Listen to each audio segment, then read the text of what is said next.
Bon, il est actuellement 1h15, on va chercher la Lulu à l'aéroport. On a environ 45 minutes de route. Elle arrive, je crois, à 1h30.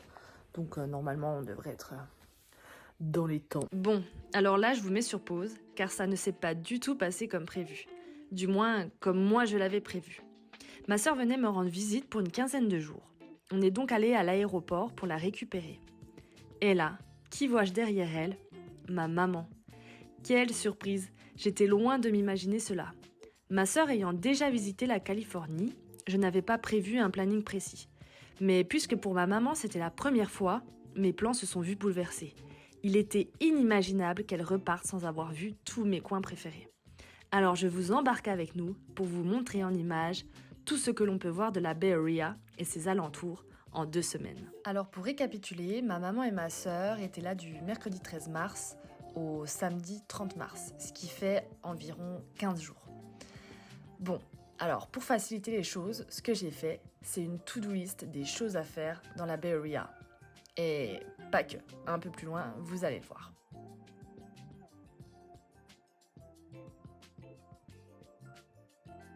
Bon, on va commencer par le gros morceau, c'est-à-dire San Francisco.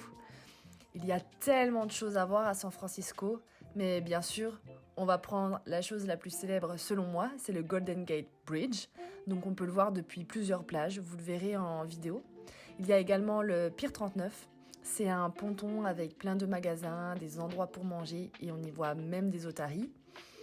Bien sûr, il y a Alcatraz Island, donc c'est une île sur laquelle se trouve la prison d'Alcatraz, la fameuse. Et il y a des quartiers à visiter comme le Chinatown. J'adore ce quartier, c'est mon quartier préféré. Union Square si vous souhaitez faire des magasins. Mais vous pouvez également aller voir des rues comme Lombard Street, qui est une rue en zigzag, très sympa.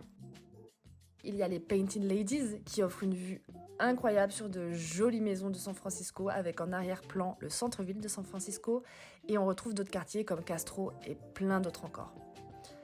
Ensuite, il était évident que j'avais envie de l'emmener à Monterey, mais également à Carmel by the Sea, qui est juste à 15 minutes en voiture de Monterey.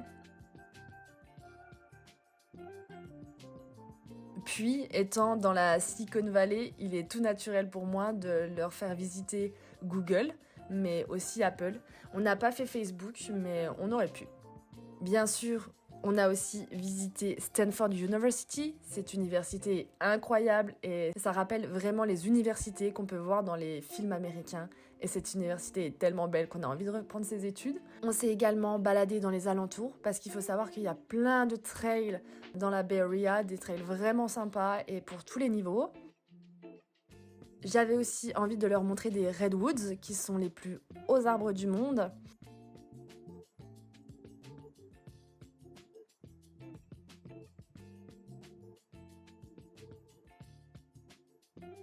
Un de mes coins préférés au sud de San Francisco, c'est Half Moon Bay. J'adore cet endroit et surtout la balade qui longe la côte à proximité de l'hôtel Ritz. On a fini par Santa Cruz, qui est une station balnéaire très sympa, connue pour ses manèges. Et bien sûr, elles n'allaient pas repartir sans faire les magasins, mais aussi sans manger des spécialités ou du moins des plats que l'on retrouve ici, comme les burritos, dus à la frontière avec le Mexique, mais aussi les pizzas américaines, les corn dogs, enfin plein de choses qu'on trouve ici et que moi j'adore. Donc c'est parti, je vous embarque.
Bye.